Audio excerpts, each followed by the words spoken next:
What's going on, guys? Welcome to another episode with your boy Phrankleen. These episodes are sponsored by Sendwave. Sendwave is basically an app that you can download from the Apple Store or the Google Play Store on your mobile devices, okay? And you can basically send money from Ireland, Spain, Italy, UK, or the United States of America, okay, to the following countries: Ghana, Kenya, Nigeria, Tanzania, and Uganda. Okay, when you download the app within the 2 shakes of a duck's tail, you set it up within a couple of minutes, and you are good to go. Okay, if you use my code Phrankleen, okay, you get £10 or $10 or €10 added to your very first transaction. Okay, Sendwave is a very fantastic company which I align with myself, and why don't you crack on and just Sendwave, use my code Phrankleen.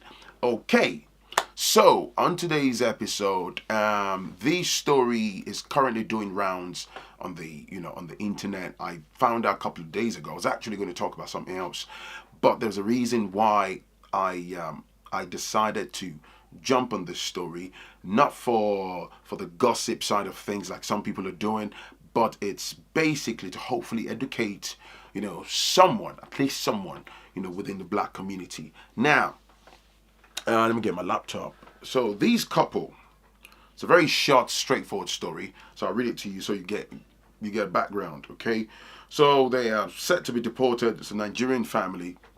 They're based in Canada, right? They're set to be deported, and they read the background to you. The Canadian authorities are reportedly set to deport the family who fled Nigeria over fears of their daughters being subjected to female genital mutilation, right? So it was reported that Rashida Bakari and her husband Hafiz, their son and daughter Faik, all fled Nigeria and arrived in Canada around about 2017, right? Shortly before their youngest daughter was born in the country in 2018, and the family were denied refugee status. So basically, they must have put in, a refugee application as soon as they got to Canada. On Thursday, November, so they were denied their refugee status on Thursday, November 28th, by Canadian authorities, okay, who asked them to leave the country by 3 p.m. on Friday, the 29th. Wow. The directive that led a protest, being staged outside the office of the Windsor West, MP Brian Massey or Mace by the African Community Organization. Anyway, the woman claimed that her life and the life of her husband, and inclusive of children, at risk, and should they be deported back to Nigeria, they may basically be forced to genital mutilation and they may die and stuff like that. So, and she's currently pregnant, 5 months pregnant with another girl, and basically in the heat of the moment, I learned that she collapsed, and she was rushed to the hospital, the woman, and there's currently a temporary delay on the deportation order, which was issued on Friday, shortly after Rashida, who is approximately 5 months pregnant, collapsed and was rushed to the hospital. And that's the story. Okay, now I am not aware of the details of this woman's application, the sort of visa that they got from Nigeria, but I suspect it will be a short-term visa, right? Because if it's a work visa, they'll be in Canada, legally working and all that stuff, but definitely not a work visa. And I suspect it will be a visitor's visa, right? And I've said this before in a previous, episode, and I'm going to say it again. You see, one of the fundamental problems that we have, I cannot speak for Ghanaians. I understand African countries, we have our similarities and behavioral patterns, but I'm laser targeting my focus on Nigerians for the purposes of this video. We have this sense of entitlement. You feel entitled. And I've said this before. This is why I use my video, my voice, my platform to educate people. Don't go to people's countries and you feel entitled that yes, I can go in through hook or crook means. I can blatantly abuse the system, take advantage, provide them with a plethora of lies, a truckload of lies, and I can still shed tears, I can still throw tantrums, I can still dramatize and feel entitled to permanent residency and all that. You see, times have changed. Okay, first of all, I don't know this family. I empathize with them. I hope the woman hasn't got complications, particularly around her pregnancy and stuff. I hope they get a positive outcome. You know, I'm only human and I've got a degree of compassion in me. But having said that, I have zero tolerance for foolishness. You see, one of the things, as much as I hate to say it, that's my battery trying to die on my laptop. One of the things that I always bang on about, as much as I hate to say it, is our people are notorious. It's the same thing here in the UK, in the EU, in the US, in Canada, everywhere. We are notorious for abusing the immigration systems. We are notorious for it. We are absolutely notorious for doing so, taking advantage, very rigid. And some might want to come with this very weak and baseless arguments. Oh, the Indians are too. Oh, if you go into... Look, I don't care about any other nationality, man. There's always Nigerians. We're always under the negative spotlight. There's already prejudice, particularly on this side of the world. If you live in the West, it's already challenging enough. You know, you're black. Trying to navigate the system, through the system, it's already challenging because it's not designed for us. You have the daily microaggressions and the daily challenges, be it career-wise in school, you run a business. Then on top of that, you invite a plethora of complexity. You make the situation difficult by taking advantage of the system. We abuse. See, if you tell a Nigerian that, hey man, you can get a bottle of water. This bottle of water, if you go to that department, just fill a paper. Every day of the week, if you turn up at 12 o'clock, you can get this bottle of water for free. Or maybe 2 bottles of water for free, right? That's just me looking out for my brother or my sister and saying, oh, did you know you don't have to buy this? I mean, that's something. You can save money and just get 2 bottles of water for free. Just fill a form in, give them the basic information, and you get that for free. Now, what you will find is there are unscrupulous people within our community, which is a very common thing, common practice. I'm just using this as a hypothetical, example. And somebody's already plotting, and I'm talking numerous people are already plotting on how they can falsify or forge documentations to, in fact, every week siphon 50 cartons of water per day from that department so they can then go and resell and then enrich themselves. We call it being clever. We call it being smart. That's not being smart. Put it quite simply, you're a criminal. It's as simple as that. And it blows and blows. A tells B, B tells C, C tells D, and you get the gist, right? And some of these people are the most religious people. We jump on it. We abuse it until that company or that department that's giving out that bottle of water now catches on and thinks, hold on a minute, what the bloody hell is going on here? Then they go into their database. Then, because in the process, whilst you're defrauding them, what you are also doing is you're furnishing them with a plethora of case studies, evidences, data that they can then go back to their drawing board and then look and then basically study your behavioral pattern, understand everything about how you move, and then they pull back and they come back stronger. So what they do is they shut down the source of the bottles of water, and then they look for ways to even cage you and attack you the more. And then when we feel uncomfortable, we shout racism. We scream racism. There is racism that exists. But then there is criminality. But then there is you providing potentially prejudicial people with ammunition to use against you. Do you get it?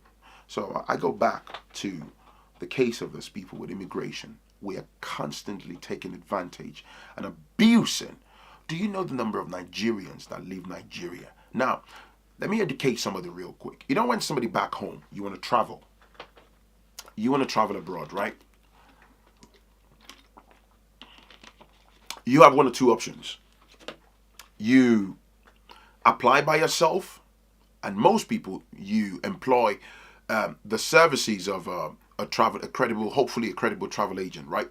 You pay them X amount of money, and they put together, your applications inclusive of relevant documentations and stuff, and then you file on the relevant consulate, and then you hope, fingers crossed, that you get your visa and jump on the plane, bang, and you leave, right?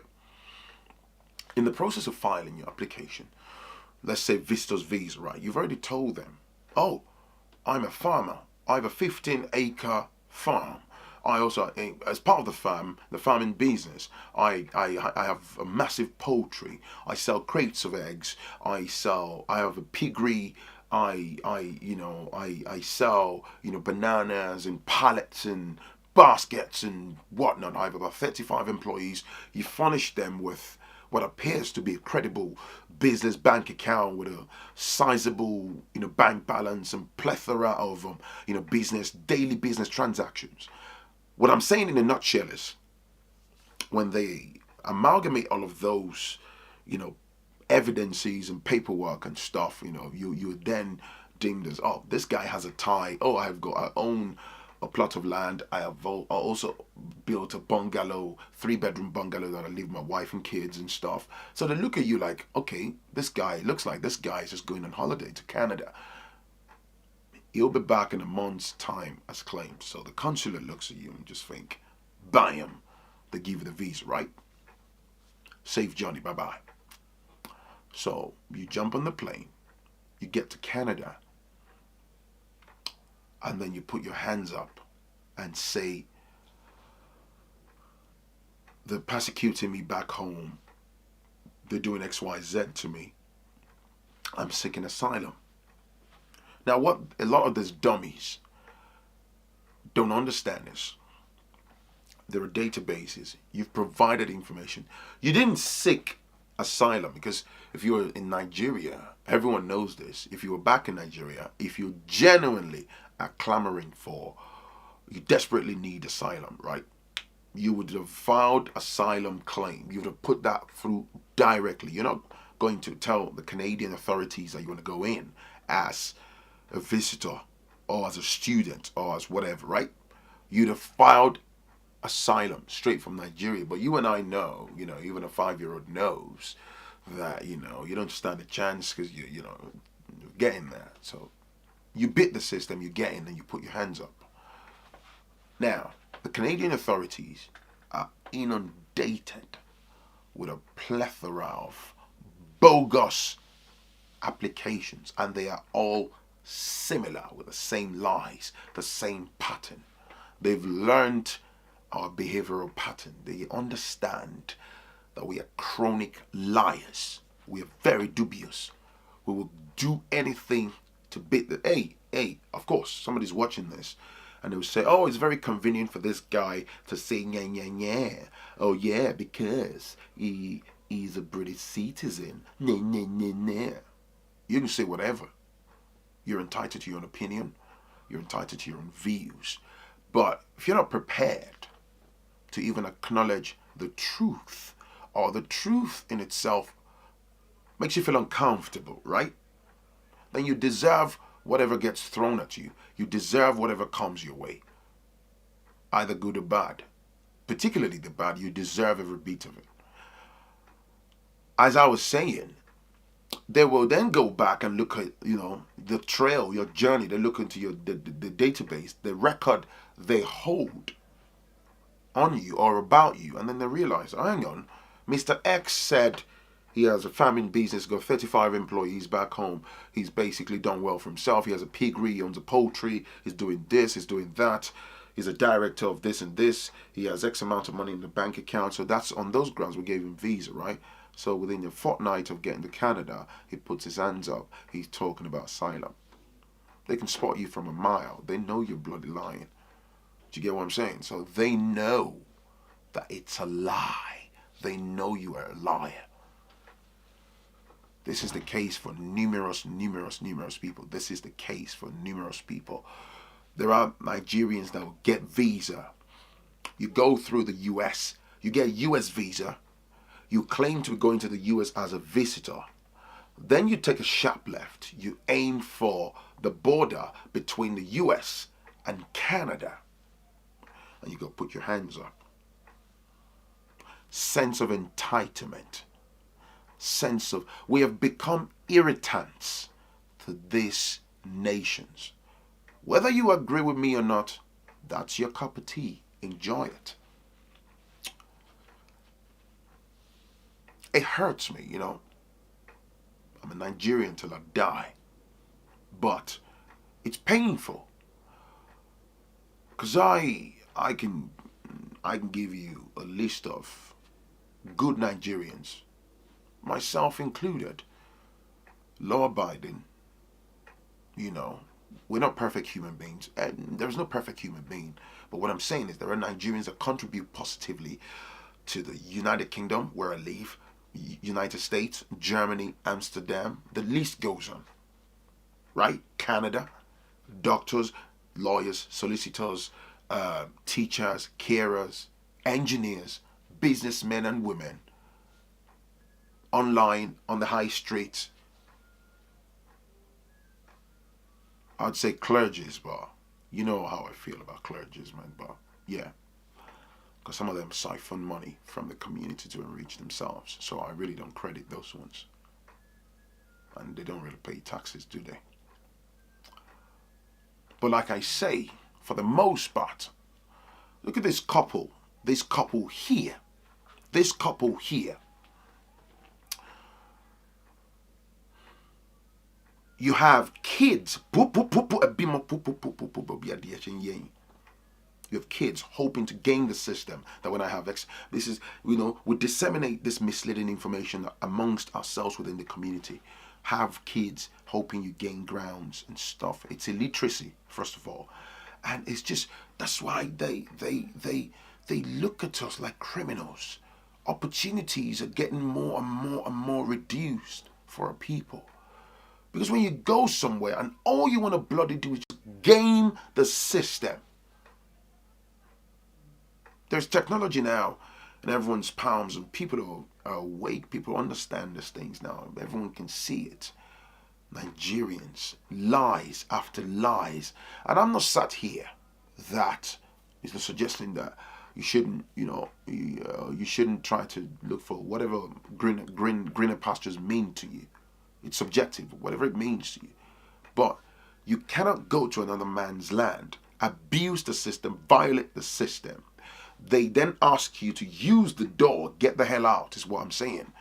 And then you start to cry, you start to wail, you start to protest. Protest about what? There is no rule in law that says they have to give you asylum or grant you asylum application, especially when it's deeply rooted in lies. What do you think? Let's keep the conversation going on below. If you're looking to travel abroad and go seek asylum because somebody advised you, you'll be shocked. There is a plethora of people abroad that are trapped 5 years, 7 years, 10 years without papers. Some of them, you see them on Facebook, they look nice, they have their Ralphs and their lovely t-shirts, they look fresh. It's until you step on the soil abroad before you realize there are people that are doing well, but there's a lot of people that are trapped in the system that don't have their papers. They're still trying to navigate. You understand me? It's your boy, Phrankleen. Thank you for watching. I hope things turn out right. If you want to travel, try to do it properly. That's all I'm saying. Because when you abuse it, when you sabotage the process, when you abuse the system, you make it difficult for everyone else. Plain and simple. If I go work somewhere in the financial services or financial sector as a Nigerian, I'm given a job and I steal their credit card details, I sabotage the whole thing. The next Nigerian brother that walks through the door to try to get a similar job, who doesn't even bloody know me, doesn't stand a chance. As soon as he sees Nigerian, he doesn't stand a chance. We ruin it for ourselves. These people, you're crying, you got somewhere 2017, you had a baby in there, 18, asylum. I can bet every money on me right now. If they go look at these people's records, you would realize that they gave a completely different information in their application back in Nigeria before they got the Canadian visa in the first instance. So you think the people are stupid. You think they are mugs. We do this all the time, and this is what we tell ourselves: how to steal money there, how to take advantage, how to do this, how to do that, how to abuse. There's already prejudice, you see, but when you do all of those things, you give them ammunition to work with. You see, behind those things lies prejudice. There's already prejudice, and then you give them all of this evidences against yourself. So add prejudice to these evidences. They will crush you. It's your boy, Phrankleen. If you like what I'm about, hit the like button, hit the subscribe button, and I'll definitely catch you in the next one. But make sure you check out SendWave, okay? Download the app and get sending. Use my code, Phrankleen, and get your £10, $10, or €10 off your first transaction. Peace and love. Bye now.